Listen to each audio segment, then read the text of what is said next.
Welcome back दोस्तों। आज की वीडियो में हम जानने वाले हैं उपन्यास सम्राट मुंशी प्रेमचंद के जीवन के बारे में। प्रेमचंद को हिंदी और उर्दू के महानतम लेखकों में शुमार किया जाता है। प्रेमचंद की रचनाओं को देखकर बंगाल के विख्यात उपन्यासकार शरत चंद्र चट्टोपाध्याय ने उन्हें उपन्यास सम्राट की उपाधि दी थी। प्रेमचंद ने कहानी और उपन्यास में एक नई परंपरा की शुरुआत की, जिसने आने वाली पीढ़ियों के साहित्यकारों का मार्गदर्शन किया। प्रेमचंद का असली नाम धनपत राय था और उनका जन्म 31 जुलाई 1880 को वाराणसी के करीब लम्ही नाम के गांव में हुआ था। पिता का नाम अजायब राय था, जो डाक खाने में एक मामूली नौकरी करते थे। जब उनकी उम्र महज 8 साल की थी तब उनकी मां का निधन हो गया, जिसके बाद पिता ने दूसरी शादी कर ली।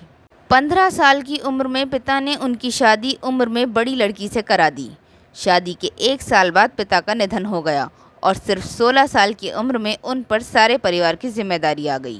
प्रेमचंद को पढ़ने का बहुत शौक था और वो वकील बनना चाहते थे, लेकिन गरीबी के कारण वह उच्च शिक्षा प्राप्त नहीं कर सके। प्रेमचंद को बचपन से ही उर्दू भाषा की शिक्षा मिली थी।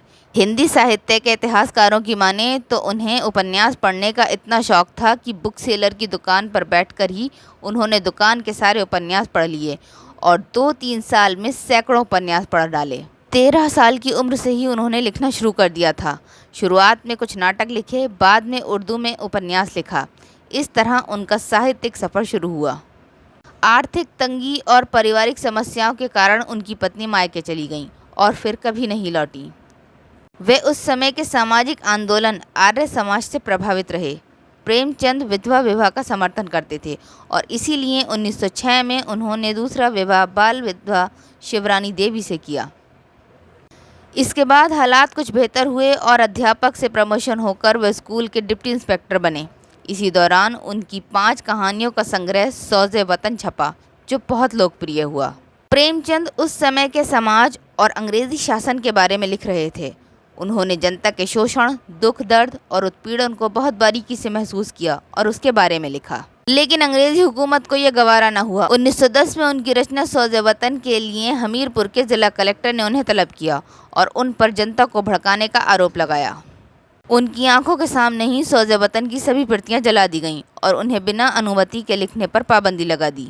उस समय वे नवाब राय के नाम से लिख रहे थे। उस समय उर्दू में प्रकाशित होने वाली पत्रिका ज़माना के संपादक और प्रेमचंद के घनिष्ठ मित्र दया नारायण निगम ने उन्हें प्रेमचंद नाम से लिखने की सलाह दी और तभी से नवाब राय हमेशा के लिए प्रेमचंद हो गए। उन्होंने कुल 300 से ज़्यादा कहानियाँ, 3 नाटक, 15 उपन्यास, 10 अनुवाद व 7 बाल पुस्तकें लिखीं। प्रेमचंद ने शुरुआती सभी उपन्यास उर्दू में लिखे, जिनका बाद में हिंदी अनुवाद हुआ।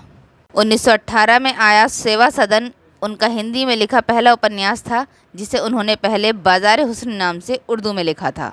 1921 में उनका किसान जीवन पर लिखा पहला उपन्यास प्रेमाश्रम प्रकाशित हुआ। फिर रंगभूमि, कायाकल्प, निर्मला, गबन, कर्मभूमि से होता हुआ उनका उपन्यास का सफ़र 1936 में गोदान के साथ चरम पर पहुंचा।